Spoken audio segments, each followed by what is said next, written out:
이민진 작가는 역사 책의 한계를 메우기 위해 엄청난 시간의 인터뷰를 진행했다고 말합니다.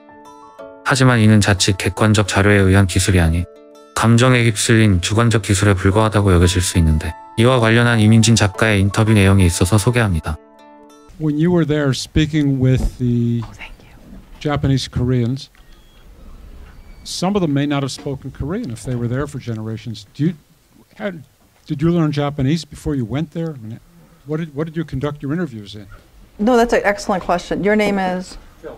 So Phil's question is, how did I conduct my interviews? And so depending upon who my subject was, I would have to hire interviewers. I do have some working knowledge of Korean and some tiny working knowledge of Japanese, but it's not enough in any way to conduct a thoughtful interview. I conducted a lot of interviews with translators as well as in English, depending upon who I could talk to. But the way I conduct interviews, like, so for example, Phil, may I ask what you do? I'm a headhunter. Great, you're a headhunter, perfect. So you actually interview all the time, right? In English.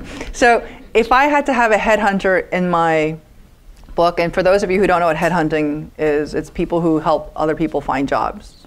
That's probably the safest way to look at it. So they're actually assessing personalities constantly. So if I had to have a headhunter in my book, I would probably interview maybe 6 or 7.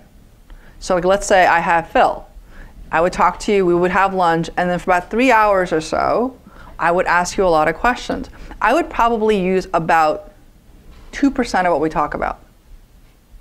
So very often it isn't just what you say, because most of what people say isn't true.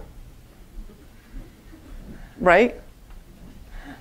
I mean, unfortunately, whether it's out of politeness, or whether it's because of ignorance, or whether it's because of I don't think it's always malicious. I don't think it's always malicious. I think people don't say what they really feel because we have certain laws in society that says, you know, we can't say those things, which is kind of in some ways unfortunate, but in some ways very fortunate, because I don't think I really want to know everything that you think about me.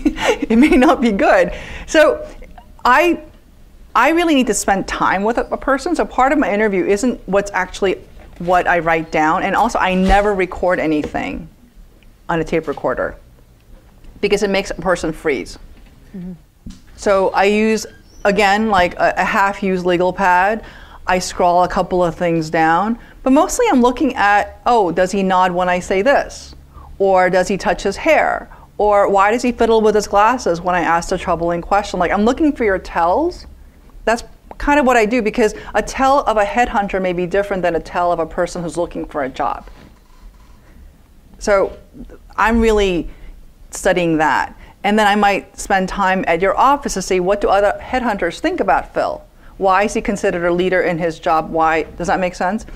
So, and then doing that 360 takes a lot of time.